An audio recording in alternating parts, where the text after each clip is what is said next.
भारत चुनाव आयोग द्वारा घोषित मिशन लोकसभा 2014 के 7 अमरावती सुरक्षित संसदीय सीट के लिए 10 अप्रैल को मतदान होगा। इस चुनावी प्रक्रिया के लिए महकमा सुसज्ज है। यह जानकारी जिला चुनाव निर्णय अधिकारी के रूप में जिलाधीश राहुल रंजन महिवाल ने दी। साथ ही चुनावी आचार संहिता एवं सुधारित नियमों की भी जानकारी दी। मिशन लोकसभा 2014 की चुनावी बिसात बुधवार को हुए आधिकारिक चुनावी घोषणा से बीच गई। देश भर में कुल 9 चरणों में मतदान होगा, जिसमें महाराष्ट्र में 3 चरणों के मतदान में 7 अमरावती संसदीय सुरक्षित मतदार संघ के लिए 10 अप्रैल को मतदार संघ के 15,76,088 मतदाता मतदान करेंगे। इस चुनावी प्रक्रिया के लिए महकमा सज्ज हो गया है।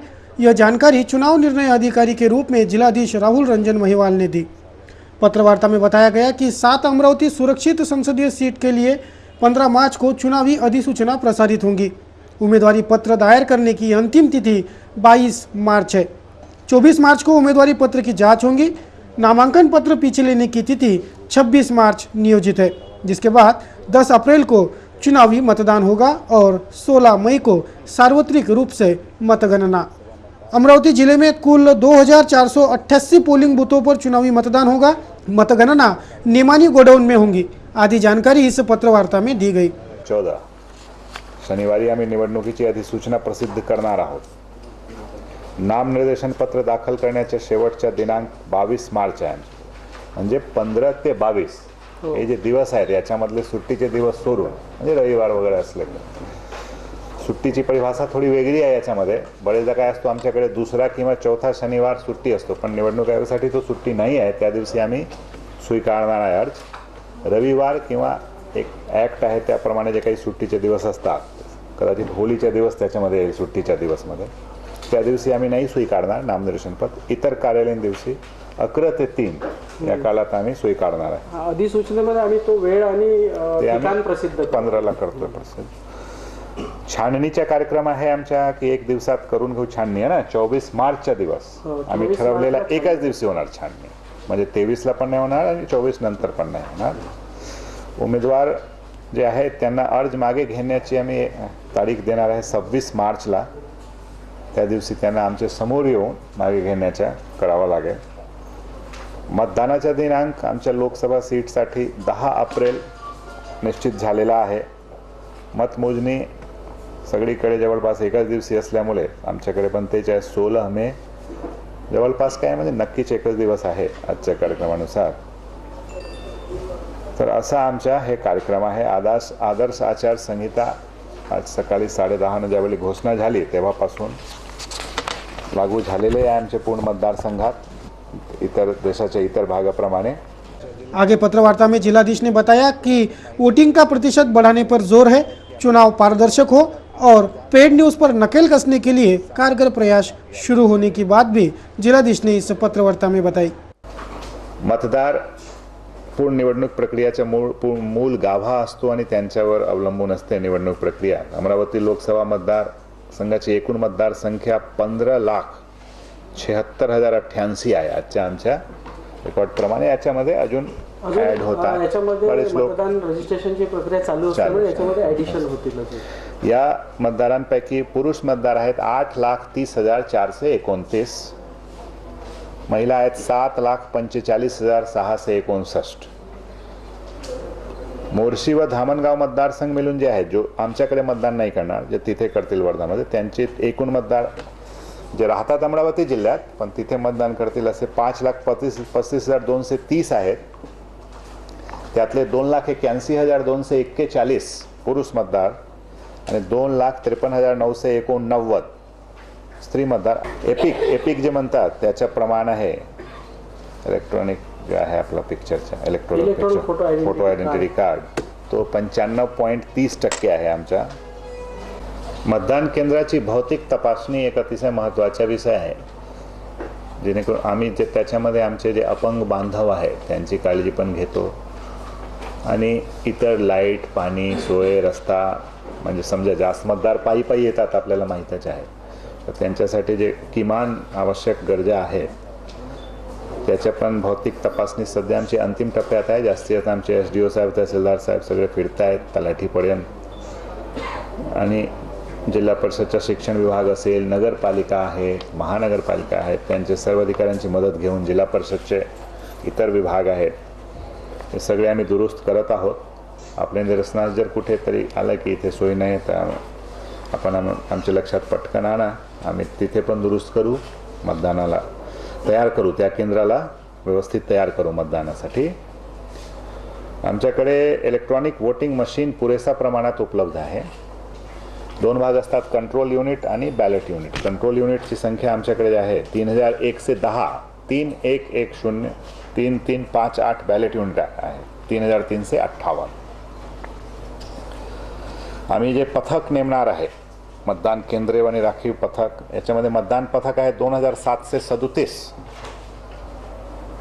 मतदान केंद्राध्यक्षासह एकूण 10,948 कर्मचारी या कामात लागणार आहेत. सर्व कार्यालयाला आम्ही एक वेगळा सॉफ्टवेअर तयार करून त्यांच्याकडून माहिती भरून घेतली. ई गव्हर्नन्सच्या याच्यामध्ये पण प्रयोग करण्यात आला आणि आम्ही शक्यतो सर्वांना इलेक्शन ड्युटीमध्ये घेणार आहे. कोणाला याच्यामधून सूट मिळणार नाही याची पण कल्पना आम्ही देण्यात आली. हा देशाचा प्रथम कर्तव्य आहे, राष्ट्रीय कर्तव्य सर्वांसाठी, आपल्यासाठी पण आहे, माझ्यासाठी पण आहे, सर्व डिपार्टमेंट आणि इतर भारतीय नागरिकांसाठी पण इलेक्शनचा हा सर्वात मोठा कर्तव्य आहे. त्यामुळे कोणाला आम्ही सूट देणार नाही. जे काही आयोगाच्या निर्देशप्रमाणे ड्युटी आहे किंवा आम्हाला जर गरज भासली, जिल्हा निवडणूक निर्णय अधिकारी आमच्या काही आकलन आमच्या अंदाजाप्रमाणे जर काही गरज लागली तर आम्ही ड्युटी इतर पण लोकांना देऊ शकतो.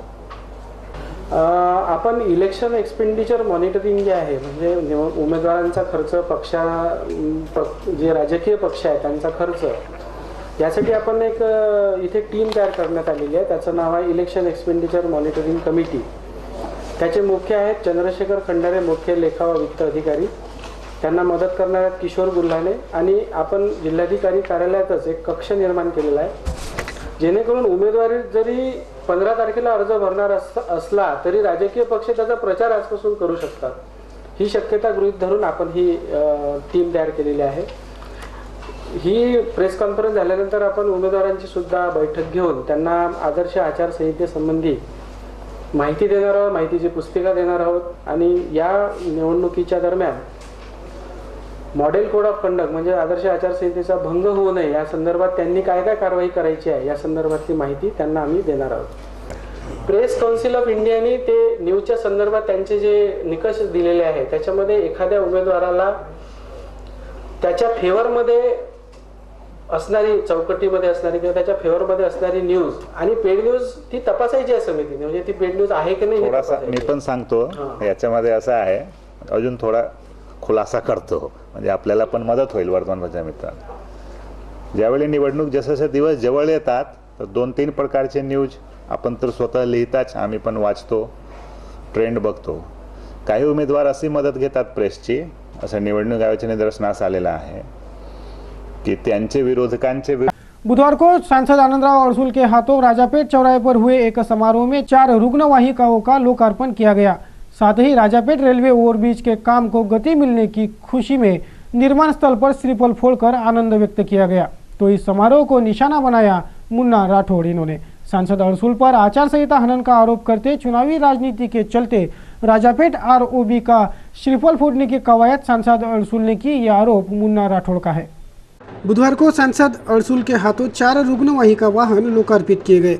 जिला शल्य चिकित्सक रघुनाथ भोये, पार्षद दिगंबर दहाके, प्रशांत वानखड़े, तुषार भारतीय आदियों की उपस्थिति में सांसद अड़सुल ने इन 4 रुग्णवाहिकाओं की चाबियां जिला शल्य चिकित्सक रघुनाथ भोये को प्रदान की। इनमें से एक एम्बुलेंस मध्यवर्ती कारागार को तो एक अच्युत महाराज हार्ट हॉस्पिटल के सेवा में रहेंगी। संस्थांच्या माध्यमातून फार मोठं कार्य होत असतं आणि त्या परिसरामध्ये अशा प्रकारची सुविधा देण्याची गरज आहे। यापूर्वी अच्युत महाराज संस्थानला एक दिलेली आहे, आता अवधूत महाराज संस्थांसाठी दुसरी आहे। तिसरी या शहरामध्ये या राजापेट एरियामध्ये सुद्धा एखादी असावी म्हणून त्या ठिकाणी आम्ही देतो आहोत। अशा प्रकारे तिथं फार आवश्यकता आहे रुग्णांना। यापूर्वी बडनेरामध्ये सुद्धा आपण एक रुग्णवाहिका शहरामध्ये दिलेली आहे। अशा प्रकारे त्या मागणी केल्याप्रमाणे 4 आपल्याला रुग्णवाहिका प्राप्त झालेल्या आहेत खासदार निधीमधून आणि त्या रुग्णवाहिकेचं आज खऱ्या अर्थाने लोकार्पण सोहळा आपण या ठिकाणी करतो आहोत। ते ज्या संबंधित लोकांना द्यायचे आहेत त्यांच्याबरोबर ते ॲग्रीमेंट करणार आहेत आज त्यांच्या हातामध्ये या 4 रुग्णवाहिकांचा आम्ही चाव्या सुपूर्द करणार आहोत आणि त्या पद्धतीने ते ॲग्रीमेंट त्या कार्यरत आजपासूनच राहतील। आचारसंहितेची बाधा येऊ नये म्हणून आम्ही थोडंसं परवा उशिरा मिळाल्या आणि म्हणून घाईगर्दीमध्ये हा कार्यक्रम करतो आहोत। पण आम्हाला कुठल्याही आचारसंहितेचा कुठल्याही कायद्याचा भंग करायचा नाही, हे त्याचं खऱ्या अर्थाने कारण आहे। इस रुग्णवाहिका लोकार्पण समारोह पश्चात सांसद अड़सूल ने राजापेट रेलवे ओवरब्रिज स्थल पर श्रीफल फोड़कर इस काम की प्रस्तावित निधि मंजूर होने का आनंद भी व्यक्त किया।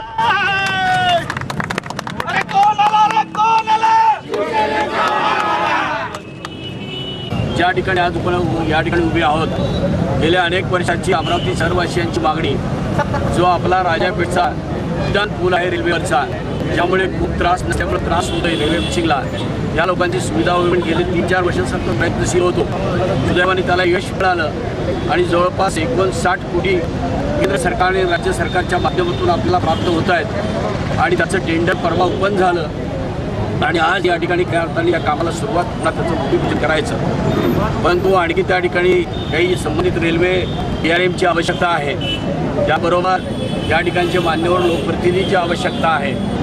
परंतु हा कार्यक्रम आचारसंहितेमध्ये मोठ्या प्रमाणावर घेता येणार नाही, परंतु निवडणुकीच्या आचारसंहिता संपल्यानंतर कामाला बाधा येऊ नये, कामाची वर्क ऑर्डर निघावे आणि काम सुरू व्हावं, या भावनेतून शुभारंभ म्हणून एक नारळ फक्त आम्ही या ठिकाणी फोडणार आहोत। इस कार्यक्रम के तुरंत बाद जनसभा संगठन के मुखिया मुन्ना राठौड़ ने एक पत्र वार्ता कर सांसद आनंदराव अड़सूल पर आचार संहिता हनन का आरोप किया। बुधवार की सुबह 10:35 पर आदर्श आचार संहिता लागू हुई और आनंदराव अड़सूल ने 10:53 पर यह लोकार्पण समारोह कर आचार संहिता का उल्लंघन किया, यह आरोप मुन्ना राठौड़ इन्होंने भरी पत्रकार वार्ता में लगाया। आपल्याला माहीत आहे की राजापेठ उड्डाणपुलाचा प्रश्न मागील 25 ते 30 वर्षापासून रखडलेला आहे। त्या तिथे उड्डाणपूल किंवा भुयारी मार्गावर याकरिता त्या भागातील सर्व लोकांनी एक कृती समिती नेमली होती आणि त्या कृती समितीच्या माध्यमातून अनेक आंदोलन झाले, रेल रोको आंदोलन, रस्ता रोको आंदोलन म्हणा की अनेक प्रकारचे आंदोलन झाले।